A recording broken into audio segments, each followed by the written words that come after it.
কোনো অ্যাপস ছাড়াই আজকে থেকে আপনি হোয়াটসঅ্যাপ লক করে রাখতে পারেন। আপনি কার সাথে কথা বলছেন আপনি ছাড়া আর কেউ জানতে পারবে না। হোয়াটসঅ্যাপ লক করার জন্য আমরা হোয়াটসঅ্যাপ অ্যাপটি ওপেন করব। তারপর উপরে থ্রি ডট মেনুতে ক্লিক করব। থ্রি ডট মেনুতে ক্লিক করার পর সেটিংসে ক্লিক করব।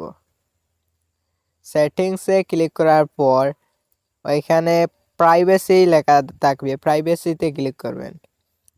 প্রাইভেসিতে ক্লিক করার পর স্ক্রল করে একটু নিচে চলে আসবেন। তারপর ওইখানে দেখবেন ফিঙ্গার লক, ওইখানে দেখবেন ফিঙ্গারপ্রিন্ট লক, ওইখানে ক্লিক করবেন। তারপর ওইটাকে অন করে দিবেন। তারপর ওইখানে আপনি যেটা দিয়ে ফিঙ্গার লাগাতে চাচ্ছেন ওই আঙ্গুল দিয়ে আপনি ফিঙ্গার দিবেন। তারপর ফিঙ্গার দেওয়ার পর আপনি ওইখানে ওইটা আফটার 1 মিনিট মানে ওইগুলো আপনি সিলেক্ট করে রাখতে পারেন।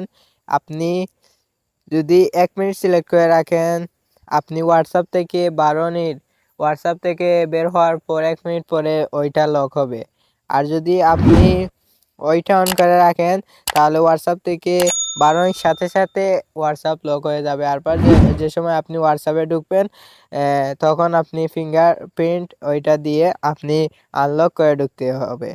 তো এখন দেখি আমরা ওইটা হোয়াটসঅ্যাপ কি আসলেই লক হলো। তারপর আমরা হোয়াটসঅ্যাপটি ওপেন করব। তারপর দেখুন ফিঙ্গারপ্রিন্ট চাচ্ছে, এখন আমরা ফিঙ্গার দিব, তারপর হোয়াটসঅ্যাপ ওপেন হবে। তো এইভাবে চাইলে আপনারা আপনাদের হোয়াটসঅ্যাপকে লক করে রাখতে পারেন। আপনি ছাড়া আর কেউ আপনার হোয়াটসঅ্যাপে ঢুকতে পারবে না। ভিডিওটি যদি একটু ভালো লাগে সাবস্ক্রাইব করে পাশে থাকা বেল আইকনটিকে অন করে রাখবেন। ধন্যবাদ।